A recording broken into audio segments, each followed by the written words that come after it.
Hello student, last વિડીયોમાં આપણે ચેપ્ટરની theory જોઈ હતી, બરાબર છે. આજે આપણે એમાં દાખલા શરૂ કરવાના છે. તો સ્ટાર્ટ કરીએ આજનો પહેલો દાખલો. એ અને બી એક પેઢીના ભાગીદારો છે જેઓ સરખે હિસ્સે નફો નુકસાન વહેંચે છે. તેઓએ નફા નુકસાન ફાળવણીનું પ્રમાણ બદલીને 5:3 નક્કી કર્યું. ભાગીદારોએ કરેલ ત્યાગની ગણતરી કરો. તો માહિતીમાં આપણે જોઈએ, બે ભાગીદારો છે એ અને બી. તો આપણે પહેલા માહિતી બધી લખી દઈએ. ભાગીદારો આપેલા છે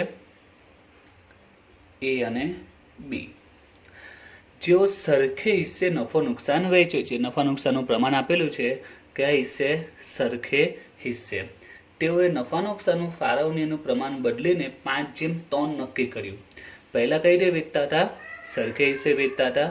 હવે બદલીને કયું નક્કી કર્યું? 5:3.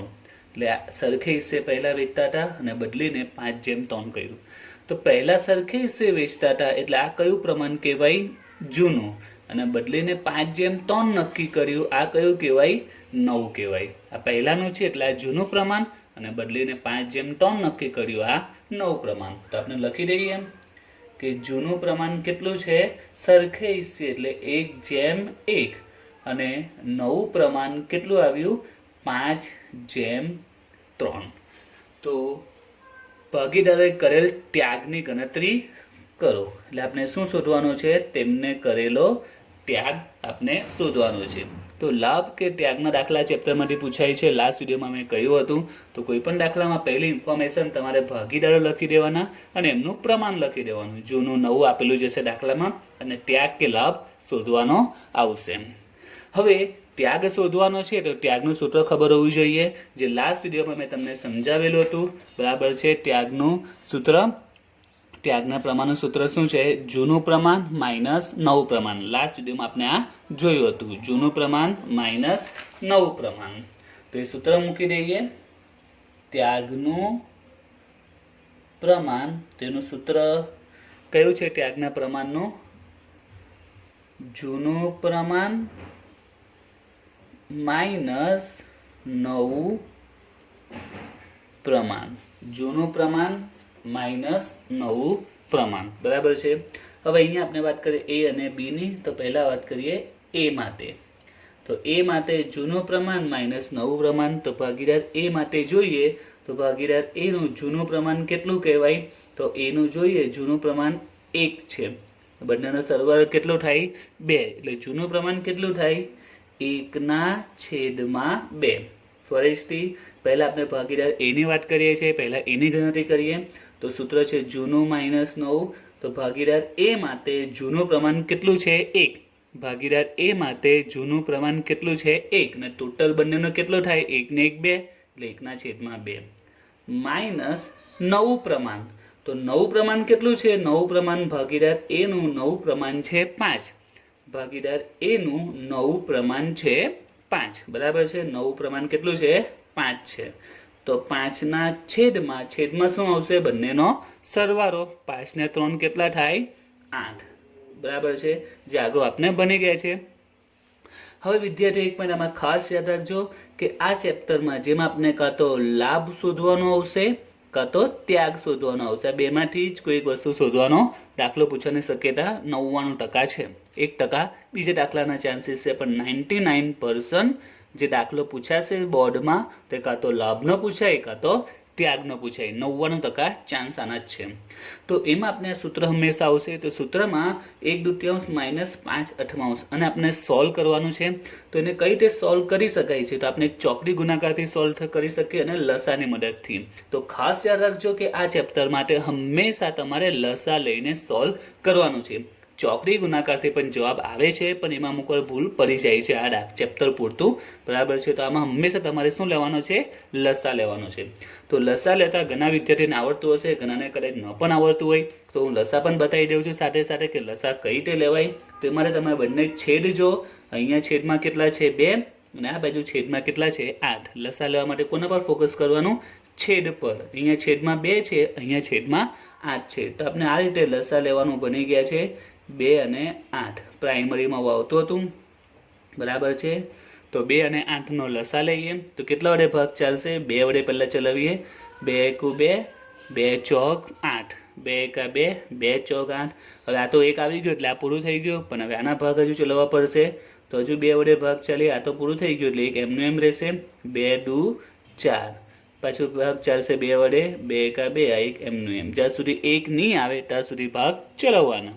રાઈટ. તો હવે લસા કેટલો આવ્યો આપણે? લસા મળશે આ 2 ગુણ્યા 2 ગુણ્યા 2, 3 વખત 2 મળ્યા છે એટલે લસા આવશે 8. બરાબર છે. તો આ પ્રકારે આપણે લસા લેતા હતા, તો અહીંયા એ જ મેથડ યુઝ કરવાની છે. તો લસા 8 આવ્યો છે એટલે બંનેના છેદમાં કેટલા આવવા જોઈએ? 8 આવવા જોઈએ. લસા 8 છે એટલે બંનેના છેદમાં 8 લાવવાના. તો 8 લાવવા માટે તમારે વિચારવાનું કેટલા વડે ગુણીએ કે જેથી 8 આવે. તો અહીંયા વાત કરીએ 2 છે, તો 2 ને કેટલા સાથે ગુણીએ જેથી 8 આવે? તો 2 ને કેટલા સાથે ગુણવું પડે? 4 સાથે. તો 2 ચોક 8 થાય. અહીંયા ઓલરેડી 8 આપેલા જ છે, તો કેટલા વડે ગુણવાનું? તો 1 વડે ગુણવાથી આવી જશે. 8 એકુ 8. ક્લિયર? તો અહીંયા 2 આપેલા છે, અહીંયા 8 આપેલા છે, લસા 8 લાવવાનો છે. તો 8 લાવવા માટે વિચારો કેટલા વડે ગુણીએ? તો અહીંયા 2 છે, તો 2 ને 4 વડે ગુણીએ તો 8 થઈ જાય. 8 ને 1 વડે ગુણીએ તો 8 આવી જાય. તો આપણે લસા કેટલો મળી ગયો છે? 8 મળી ગયો છે. તે છેદમાં મૂકી દેવાનો. લસા જે 8 મળ્યો છે તે છેદમાં મૂકી દો. હવે અહીંયા ગુણ્યા જે 4 કર્યું છે તો ગુણાકાર કોની સાથે કરવાનો? અંશ સાથે. ગુણવાનું કોની સાથે? આપણે અંશ સાથે ગુણવાનું છે. એટલે કે 4 એકુ 4 અને 1 ગુણ્યા 5, 5 એકુ 5. આ જે ગુણાકાર કરવાનો છે કોની સાથે કરવાનો? અંશ સાથે ગુણવાનું છે. 4 એકુ 4 અને 1 ગુણ્યા 5 એટલે 5 ને વચ્ચે જે ચિહ્ન છે તે. તો 4 માઇનસ 5 છેદમાં 8, તો જવાબ શું આવશે? -1/8. આ આવ્યો આનો જવાબ. તો આપણે એ નું શોધ્યું છે. હવે આપણે બી ની ગણતરી કરીએ ભાગીદાર બી માટે. તો સૂત્ર છે જૂનું પ્રમાણ માઇનસ નવું પ્રમાણ. તો ભાગીદાર બી નું જુઓ તો બી નું જૂનું પ્રમાણ કેટલું છે? ભાગીદાર બી નું જૂનું પ્રમાણ છે 1. ભાગીદાર બી નું જૂનું પ્રમાણ છે 1 અને ટોટલ કેટલું થાય બંનેનો? 2. એટલે જૂનું પ્રમાણ 1/2 માઇનસ નવું પ્રમાણ તો ભાગીદાર બી માટે જોઈએ. બી નું નવું પ્રમાણ કેટલું છે? 3 છે. બી નું નવું પ્રમાણ કેટલું છે? 3. એટલે 3/8 બંનેનો સરવાળો કેટલો થાય? 8. 3/8. હવે અહીંયા પાછું આપણે લસા લઈએ તો લસા એકવાર લઈશું, બધામાં એ જ લસા આવશે. છેદમાં 2 છે અને 8 છે. બરાબર છે. તો 2 ને 8 ને આમનો છે, અહીંયા પણ છેદમાં 2 ને 8 જ હતું. તો એનો લસા કેટલો આવેલો? 8 આવેલો હતો. તો અહીંયા આપણે છેદમાં 8 લખી દઈએ અને કેટલા સાથે ગુણવું પડે? એ સેમ જ આવશે દરેકમાં. એકમાં તમે જે લસા લેશો, બરાબર છે, એ બી સી કેટલા બી ભાગીદારો હશે બધામાં એ જ લસા આવશે અને ગુણવાનું પણ સેમ જ આવશે. હવે અહીંયા 8 છે તો 2માં આપેલા છે છેદમાં, તો 8 લાવવા માટે કેટલા વડે ગુણવું પડે? 4 વડે. અહીંયા 8 ઓલરેડી આપેલા જ છે તો કેટલા વડે ગુણવાનું? 1 વડે. હવે ગુણાકાર કોની સાથે થશે? અંશ સાથે થશે. તો 4 એકુ 4, 3 એકા 3, વચ્ચે જે માઇનસ છે તે માઇનસ. તો જવાબ આવશે 4 - 3 એટલે 1. 1/8. ક્લિયર? તો આપણે આ ત્યાગનું પ્રમાણ શોધવાનું હતું. ત્યાગના પ્રમાણનું આપણે સૂત્ર મૂકી દીધું. હવે ખાસ પોઈન્ટ યાદ રાખવાનો છે જે લાસ્ટ વિડીયોમાં સમજાવેલું હતું એમ. બરાબર છે. જો લાસ્ટ વિડીયો પૂરો ન જોયો હોય તો એકવાર રિપીટ કરજો, તો જ અહીંયા ખબર પડશે કે ત્યાગના પ્રમાણનું તમે સૂત્ર મૂકો એટલે જે મળે તે શું કહેવાય? ત્યાગ કહેવાય. તમે ત્યાગના પ્રમાણનું સૂત્ર મૂક્યું છે એટલે જે પણ મળ્યું છે એ શું કહેવાય? ત્યાગ કહેવાય. પણ એમાં એક નોંધ મેં કીધેલી હતી, ત્યાગના પ્રમાણનું સૂત્ર મૂકો તો જે મળે એને શું કહેવાય? ત્યાગ કહેવાય. તે અમે ઉદાહરણ આપેલું. તમે જો મધ્યકનું સૂત્ર મૂકો અને છેલ્લે જે મળે એને શું કહેવાય? મધ્યક કહેવાય. સૂચકાંકનું સૂત્ર મૂકો, છેલ્લે જે મળે એને શું કહેવાય? સૂચકાંક કહેવાય. એ જ રીતે ત્યાગનું સૂત્ર મૂકો તો છેલ્લે જે મળે એને શું કહેવાય? ત્યાગ કહેવાય. પણ જો જવાબ માઇનસમાં આવે, ઋણ આવે, તો તે શું કહેવાશે? લાભ કહેવાશે. જો જવાબ માઇનસ આવ્યો તો એ ત્યાગ ન કહેવાય, શું કહેવાય? લાભ કહેવાય. એટલે ઇન શોર્ટ ત્યાગનું સૂત્ર મૂકો તો તમને ત્યાગ જ મળે. જે મળે એને શું કહેવાય? ત્યાગ કહેવાય. પણ જો જવાબ એનો ઋણ આવે, માઇનસ આવે તો એને શું કહેવાય? લાભ કહેવાય. તો આ દાખલામાં જોઈએ, પહેલા આપણે બીમાં જોઈએ. બીમાં જવાબ જોઈએ 1/8 અને આમાં -1/8 આવ્યો છે. તો ત્યાગનું સૂત્ર મૂક્યું છે એટલે આ બંને આપણે જે મળે એને શું કહેવાય? ત્યાગ જ કહેવાય. જે પણ મળે છે એને શું કહેવાય? ત્યાગ કહેવાશે. ત્યાગનું સૂત્ર મૂક્યું એટલે જે મળે એને શું કહેવાય? ત્યાગ કહેવાય. પણ આ બેમાં તમે ધ્યાનથી જુઓ તો આનો જવાબ માઇનસમાં આવ્યો છે. જો કોઈનો જવાબ માઇનસમાં આવ્યો હોય તો એ ત્યાગને બદલે શું બની જશે? લાભ કહેવાશે. ક્લિયર થયું? ત્યાગનું સૂત્ર મૂકો તો જે મળે એને શું કહેવાય? ત્યાગ જ કહેવાય. જે તમે બંનેમાં પહેલા લખી દીધું. ત્યાગનું સૂત્ર વાપરો એટલે જે મળે એને શું કહેવાય? ત્યાગ કહેવાય. પણ આમાં તમે જો જવાબ માઇનસમાં છે, નાનો પ્લસમાં છે, જો જવાબ માઇનસમાં હોય તો અહીંયા બદલી કરવાનું, ત્યાગને બદલે શું થશે? લાભ થશે. એટલે એ લોકોએ એ અને બી ની જો વાત કરીએ તો પ્રમાણ બદલો, એનું પરિણામ શું આવ્યું કે એને લાભ થયો જ્યારે બી ને ત્યાગ કરવો પડ્યો. તો આપણે આન્સર લખી દઈએ. આન્સર ભાગીદાર એ ને 1/8 ભાગનો લાભ મળે છે જ્યારે ભાગીદાર બી એ 1/8, બંનેમાં સેમ જ આવ્યું છે, 1/8 ભાગનો ત્યાગ કરેલ છે. તો આ થયો એનો આન્સર. રાઈટ. હવે આપણે જોઈએ આગળ દાખલા નંબર 2.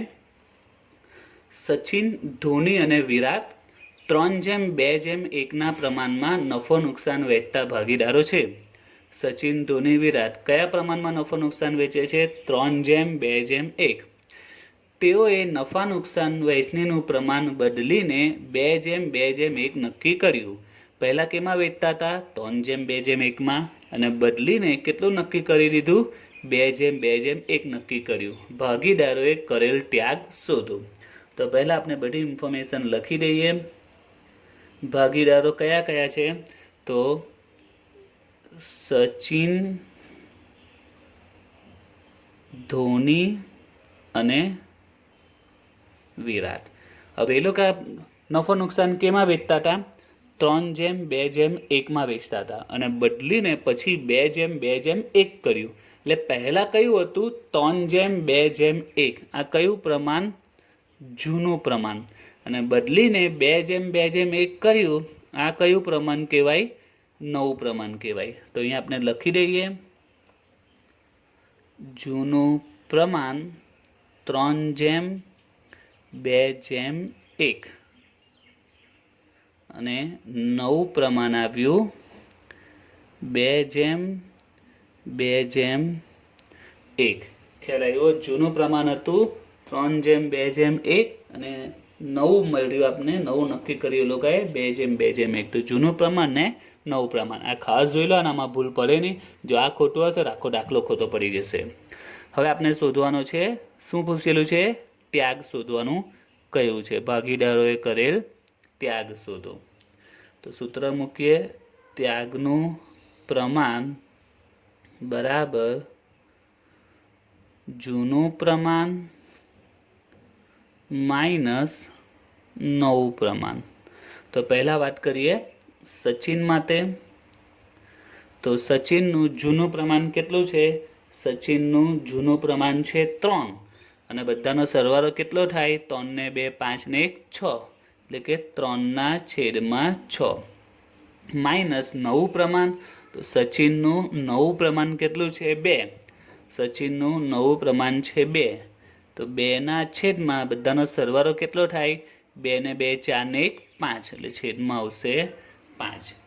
હવે અહીંયા છેદમાં 6 છે અને 5 છે. તો આપણે લસા લઈએ 6 અને 5 નો લસા. જો લસા મોઢે આવડતો હોય તો ગણતરી કરવાની જરૂર નથી. આ ગણતરી કેમ બતાવું છું? જે વિદ્યાર્થીઓને ન આવડતો હોય એના માટે હું ગણતરી કરું છું. તો 6 અને 5 કેટલા વડે ભાગ ચલાવીએ? તો આપણે ચલો 2 વડે ચલાવીએ. 2 ત્રાલી 6, 5નો ભાગ ચાલે નહીં તો 5 એમના એમ આવશે. હવે આપણે ચલો 3 વડે ચલાવીએ. 3 એકા 3, 5નો ભાગ ચાલે નહીં એટલે એમનો એમ આવશે. તો હવે છેલ્લે 5 જ છે તો 5 વડે ભાગ ચલાવીએ. 1 તો એમને એમ આવશે ને 5 એકુ 5. તો લસા શું મળ્યું આપને? 2 × 3 × 5. તો 2 ત્રાલી 6, 6 5 30. લસા કેટલો આવ્યો? 30 આવ્યો. એટલે બંનેના છેદમાં આપણે કેટલા લાવવાના? 30 લાવવાના. તો અહીંયા વિચારો કેટલા વડે ગુણીએ કે જેથી 30 થાય.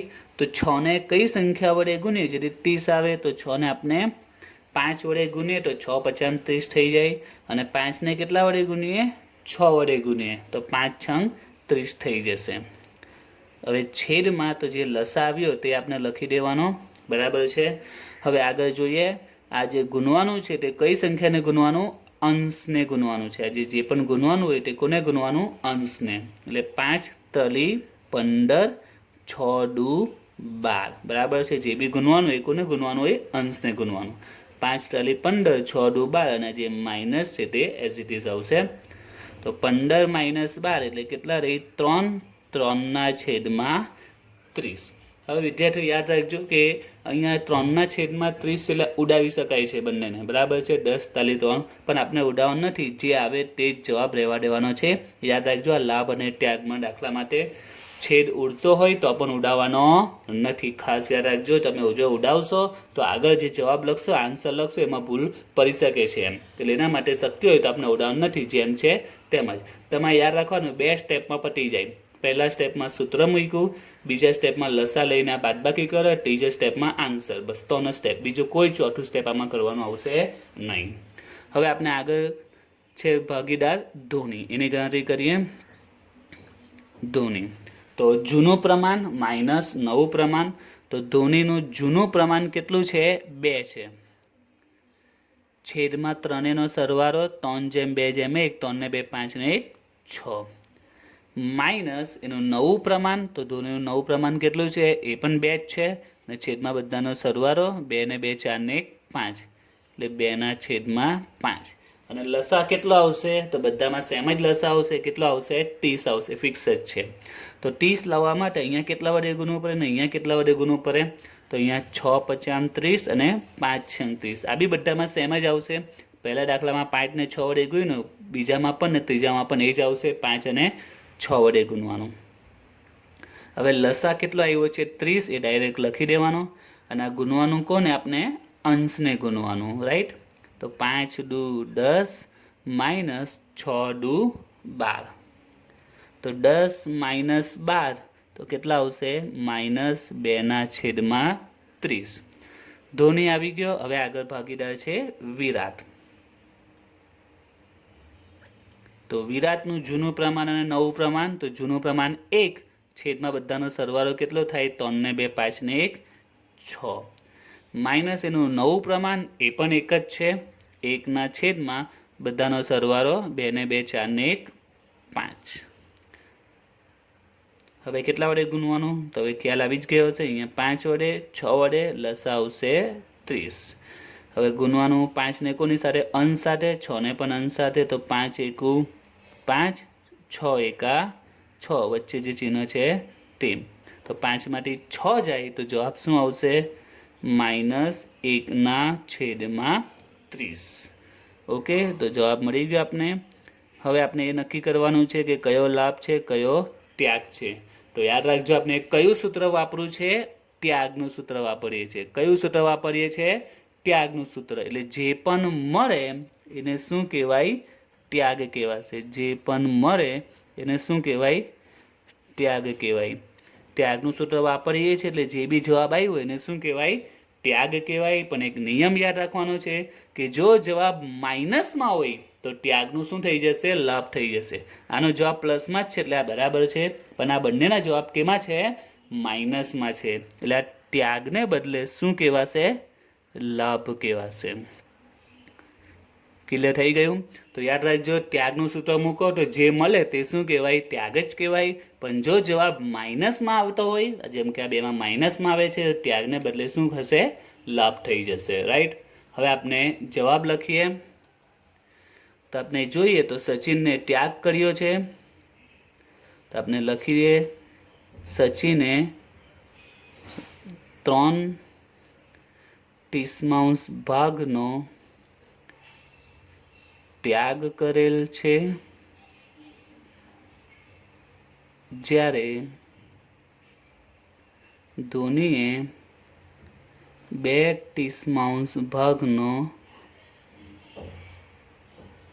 લાભ મળેલ છે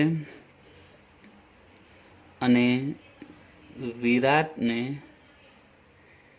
1/30 ભાગનો લાભ મળેલ છે। હવે બીજો પોઈન્ટ કહી રહ્યો છું, આમાં બંનેનો લાભ આવ્યો છે તો આપણે આ પ્રકારે પણ લખી શકાય છે। એટલે આ જે લખ્યું છે અહીંયા દાખલો પૂરો થઈ ગયો છે, પણ એક ઓપ્શન છે આ બંનેના લાભ માટે એવું પણ લખી શકીએ આપણે કે ધોની અને વિરાટને 2:1 પ્રમાણમાં લાભ મળેલ છે, આવું પણ લખી શકાય છે। આ એક ઓપ્શનલ છે।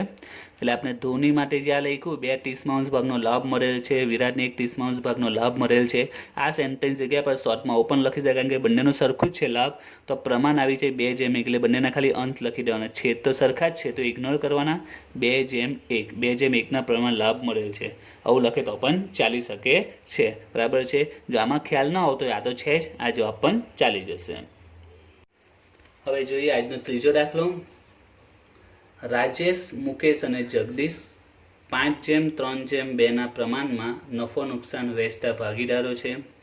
તેમને ભવિષ્ય માટે આ પ્રમાણ બદલીને 2:2:1 નક્કી કર્યું, ત્યાગનું પ્રમાણ શોધો। બરાબર છે। તો પહેલા આપણે લખી દઈએ, ભાગીદારો કોણ છે? રાજેશ, મુકેશ અને જગદીશ। એમનું જૂનું પ્રમાણ આપેલું છે। તો પહેલા કયા પ્રમાણમાં વેચતા હતા? 5:3:2 પ્રમાણમાં, 5:3:2, અને એ બદલીને કેટલું કર્યું? 2:2:1, એટલે આ નવું પ્રમાણ થયું, નવું પ્રમાણ 2:2:1। તો 5:3:2 હતું, બદલીને 2:2:1 નક્કી કર્યું, ને શોધવાનું છે ત્યાગનું પ્રમાણ। તો ત્યાગના પ્રમાણનું સૂત્ર મૂકીએ આપણે, ત્યાગનું પ્રમાણ બરાબર જૂનું પ્રમાણ માઇનસ નવું પ્રમાણ। સૌથી પહેલો ભાગીદાર છે રાજેશ। તો રાજેશનું તમે જૂનું પ્રમાણ જો તો એ કેટલું છે? 5, 5ના છેદમાં ટોટલ 5 ને 3 8 ને 2 10, માઇનસ રાજેશનું નવું પ્રમાણ છે 2, છેદમાં 2 ને 2 4 ને 1 5, એટલે 10 અને 5। તો 10 અને 5 નો આપણે લસા લઈએ, તો 5 વડે ભાગ ચલાવીએ, 5 દુ 10, 5 એકુ 5। હવે કેટલા વડે ચલાવીએ? 2 વડે, 2 એકા 2, અહીંયા તો એક આવી જ ગયો છે, તો લસા કેટલો આવશે? 5 ગુણ્યા 2 બરાબર 10। તો અહીંયા કેટલા વડે ગુણીએ? અહીંયા કેટલા વડે ગુણીએ? તો 10 લાવવા માટે અહીંયા 1 વડે જ ગુણવું પડશે, જ્યારે અહીંયા 2 વડે ગુણવું પડશે, 5 દુ 10 થશે। લસા જે 10 આવ્યો તે આપણે મૂકી દઈએ। હવે અહીંયા ગુણાકાર કોની સાથે કરવાનો? અંશ સાથે, 5 એકા 5, 2 દુ 4, તો 5 માઇનસ 4 છેદમાં 10, એટલે પ્લસ 1/10। ઓકે, હવે આપણે ગણતરી કરીએ મુકેશની। તો મુકેશનું જૂનું પ્રમાણ છે 3, 3ના છેદમાં બધાનો સરવાળો 10, 3/10, માઇનસ મુકેશનું નવું પ્રમાણ છે 2 ને છેદમાં બધાનો સરવાળો 5, 2/5। હવે લસા કેટલો આવશે? તો લસા 10 જ આવશે। તો એના માટે અહીંયા કેટલા વડે ગુણવું પડે? 1 વડે, જ્યારે અહીંયા 2 વડે ગુણવું પડશે। તો 3 એકા 3 માઇનસ 2 દુ 4, તો 3 માઇનસ 4 એટલે -1 થશે, ને છેદમાં 10। ત્યાર પછી ત્રીજો ભાગીદાર છે જગદીશ। હવે એની વાત કરીએ એનું જૂનું પ્રમાણ, જગદીશનું જૂનું પ્રમાણ છે 2, છેદમાં 5 ને 3 8 ને 2 10, 2/10, માઇનસ એનું નવું પ્રમાણ, તો નવું પ્રમાણ છે 1, 1/5। લસા કેટલો આવેલો? 10 આવેલો। તો અહીંયા કેટલા વડે ગુણીએ?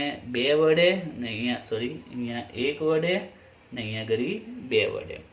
તો 1 ને અંશ સાથે ગુણીએ તો 2 એકા 2, અહીંયા પણ 2 એકુ 2, તો 2 માઇનસ 2 એટલે શું થઈ જાય 0, ને 0 ના છેદમાં 10 એટલે શું કહેવાય 0 જ કહેવાય. રાઈટ.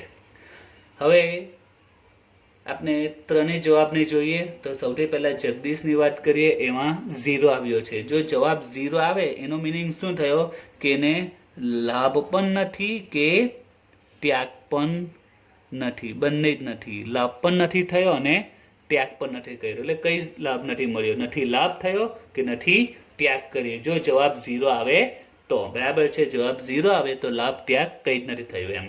બરાબર છે. હવે આપણે ત્યાગનું સૂત્ર મોકલ્યું છે. બરાબર છે. તો ત્યાગના સૂત્ર પ્રમાણે જે મળે તેને શું કહેવાય ત્યાગ કહેવાય. તો આ જે પહેલું મળ્યું તે ત્યાગ કહેવાશે અને પણ શું કહેવાશે ત્યાગ કહેવાશે. પણ આમાં જવાબ કેમાં છે માઇનસમાં છે. એટલે ત્યાગને બદલે આ શું થઈ જશે લાભ થઈ જશે. બરાબર છે. તો ક્લિયર થઈ ગયો છે. હવે ત્યાગ અને લાભ કહેવાય તે ત્યાગનું સૂત્ર વાપરો એટલે જે મળે તેને શું કહેવાય ત્યાગ કહેવાય. તો આ ત્યાગ છે પણ આ ત્યાગને બદલે કેમ લાભ થયો કારણ કે જવાબ માઇનસમાં છે. માઇનસમાં હોય તો અલ્ટરનેટ કરી દેવાનું. અને જો 0 આવે તો લાભ પણ નથી થયો કે ત્યાગ પણ નથી થયો. હવે આપણે એનો આન્સર લખી દઈએ. તો આન્સર આવશે રાજેશે 1/10 ભાગનો ત્યાગ કરેલ છે. મુકેશે 1/10 ભાગનો લાભ મેળવેલ છે. જ્યારે જગદીશે લાભ કે ત્યાગ કરેલ નથી. બરાબર છે. નથી લાભ કે નથી ત્યાગ. ઓકે.